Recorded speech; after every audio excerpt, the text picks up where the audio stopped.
I talk about that in terms of like our information environment a lot. You know, the average person who's watching, let's say, 4.5 hours of television per day, which is the average figure, which is hard to even imagine people watching that much. That means half the population is watching more than 4.5 hours per day. But the average person is living in an information environment, which is really strange environment, and it's a gigantic changeover from the way the world used to be. And I can remember when I was a child, for example, I lived in a suburb.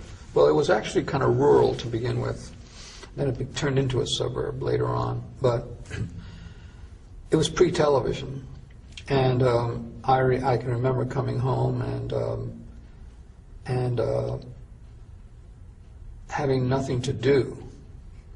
And so I'd play with the dog, or I'd go out in the backyard. And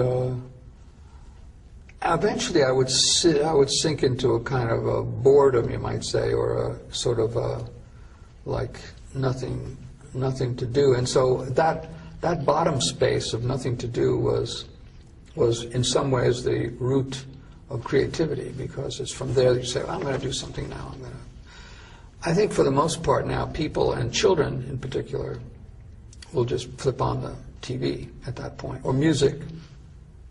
And once you flip on the TV, then what you're experiencing is light going into your eyes and into your brain in the form of images.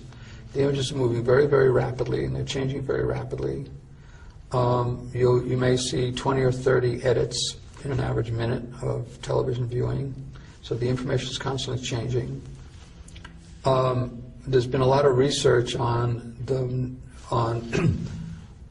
how awake you are during that experience, and mostly, for the most part, you're in a relatively unconscious mode. The measurements usually call that alpha, which is a kind of a non-participatory, accepting mode.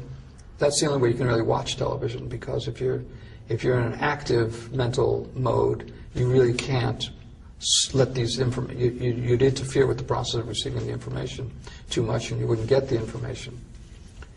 Active mental modes are more associated with reading or conversation or doing things. You know, it's you couldn't read and be an alpha, for example. That wouldn't work. You have to be in what's called delta, or is it beta? I can't remember now anymore. But anyway, so the child, let's say, sits for very long hours, receiving information that's sent from somebody else thousands of miles away, very rapidly moving information field.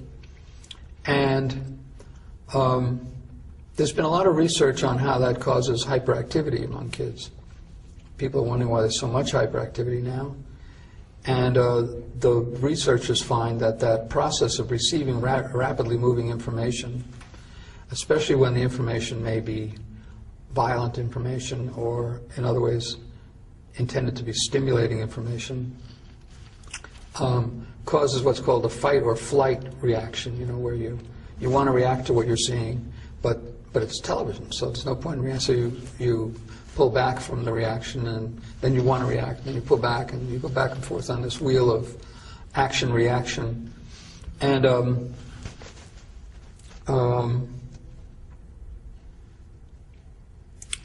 when the set goes off, then there's this wild bursting out of sort of kinetic energy that has been...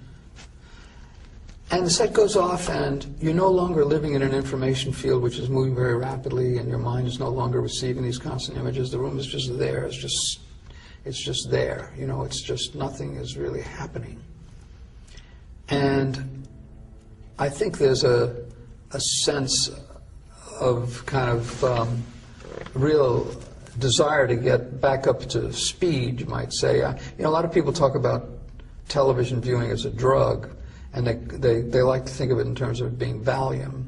But I really think it's speed, because what happens is you're pacified when you're viewing it, although your nervous system is reacting back and forth.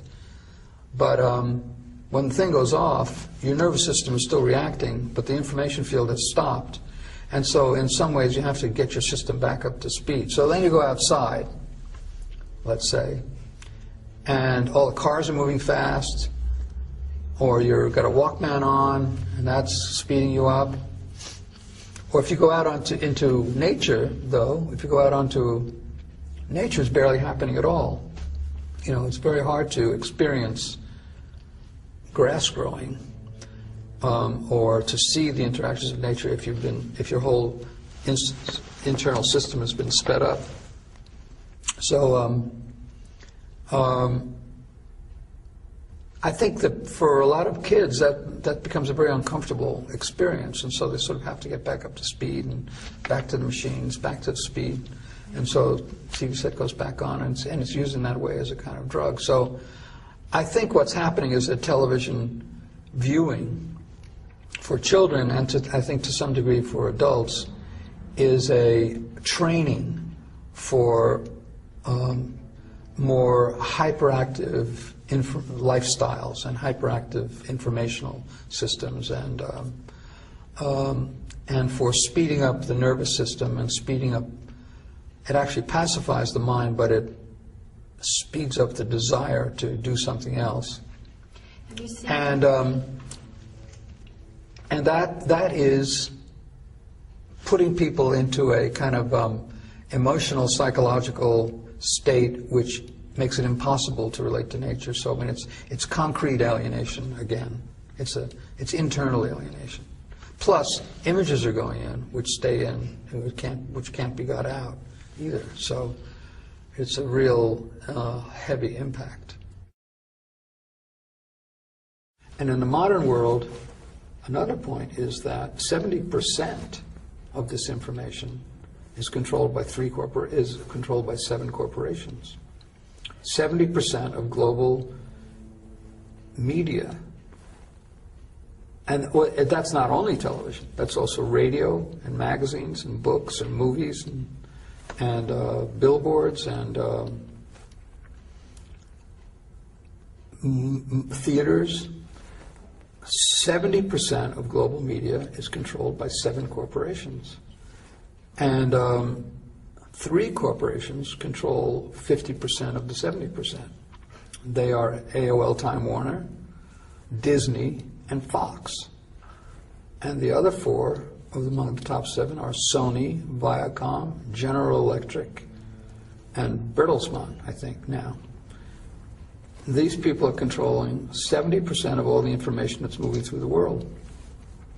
We have never lived in such an information field before, where we're separated from the natural world, so we don't get information that comes from nature very much. We're separated from alternative information delivered in this medium, because the ownership of the medium rarely allows that to appear. And we are sitting and receiving a form of information which is very, very powerful. It comes in the form of images, and once the images go in, they don't come out. They stay. What is that? That's extremely weird phenomenon. It's almost science fiction in its implications. It's Big Brother, and yet we think it's perfectly normal. You know, we think it's. And then we're also living in a physical universe of cities and cars and technology that we use all the time, and which accelerates the power of this, so that single voices can really have dictatorial power.